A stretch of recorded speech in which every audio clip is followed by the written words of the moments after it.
Hello everyone, welcome back to our channel Uttarakhand school study. My name is Prema. Friend, मैंने बोला था last time कि हम जीके के कुछ क्वेश्चन आंसर डिस्कस करेंगे, साथ में उनकी डिटेल्स भी। सो प्लीज़ थोड़ा लेट हो गया है, उसके लिए आई एम सॉरी। आज भी मैं जीके के कुछ क्वेश्चन लेके आई हूँ और साथ में उनके कुछ कॉन्सेप्ट डिटेल्स, जिससे हम आपस में डिस्कस करेंगे और डेफिनेटली वो आपके किसी न किसी एग्ज़ाम में आपको ज़रूर हेल्प करेंगे।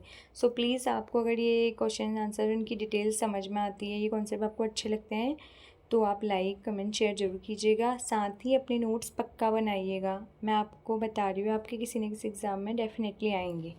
सो स्टार्ट करते हैं आज के क्वेश्चन। दोस्तों, आज के क्वेश्चन स्टार्ट करते हैं। आज का पहला क्वेश्चन है,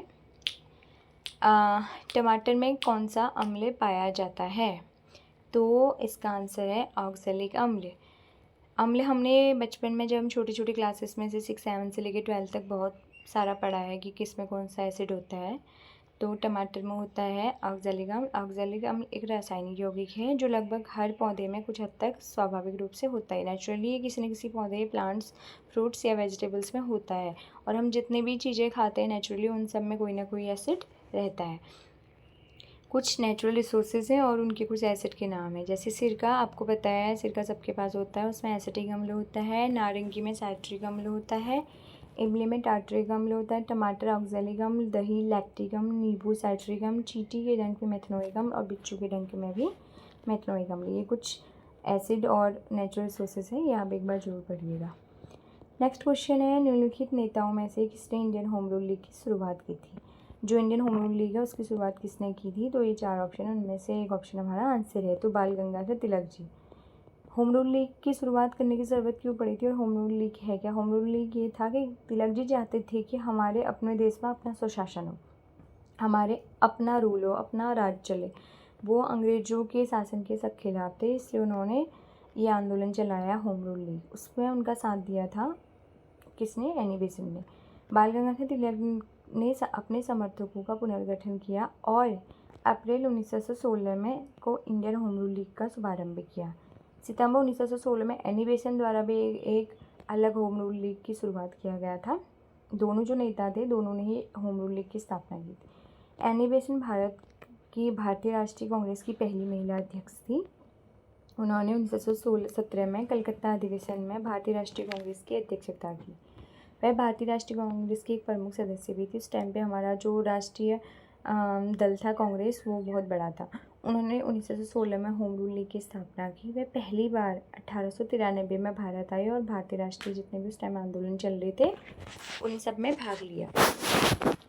दोनों नेताओं के बीच एक आम अनौपचारिक समझ के अनुसार भारतीय होम रूल लीग को महाराष्ट्र और मध्य प्रांत के में काम करना था। एनी बेसेंट के होम रूल लीग की महाराष्ट्र और मध्य प्रांतों को छोड़कर सभी प्रांतों में काम किया। उन दोनों के बीच ये था कि महाराष्ट्र और मध्य प्रांतों में काम होगा, बट एनी बेसेंट ने उन महाराष्ट्र और मध्य प्रांतों को छोड़कर सभी प्रांतों में काम किया।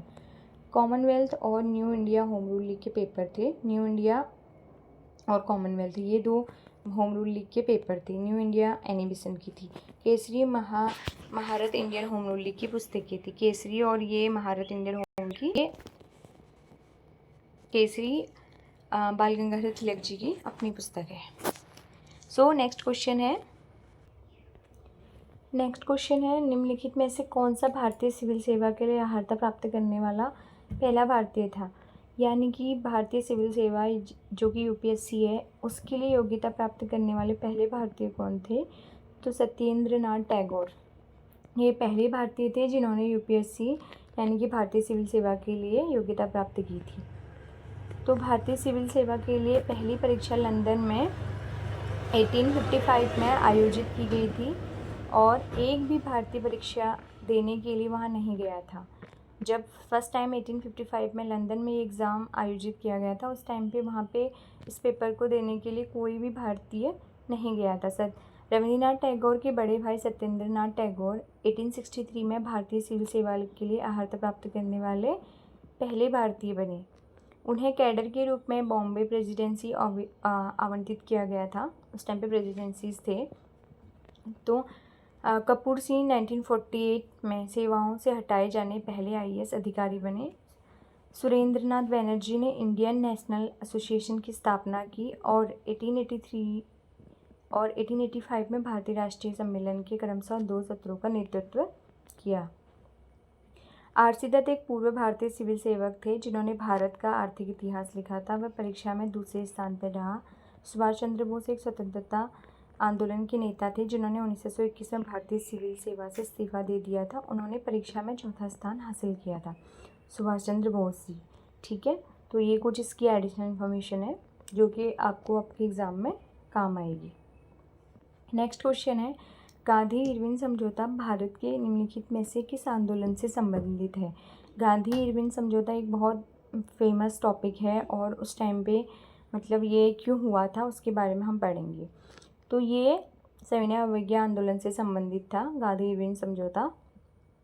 इस समझौते पर 5 मार्च 1931 को महात्मा गांधी और लॉर्ड इरविन ने हस्ताक्षर किए थे। लंदन में आयोजित दूसरे गोलमेज सम्मेलन से पहले इस पर हस्ताक्षर किए गए थे। उस टाइम पे गोलमेज सम्मेलन हो रहे थे लंदन में, लगातार 3 गोलमेज सम्मेलन हुए।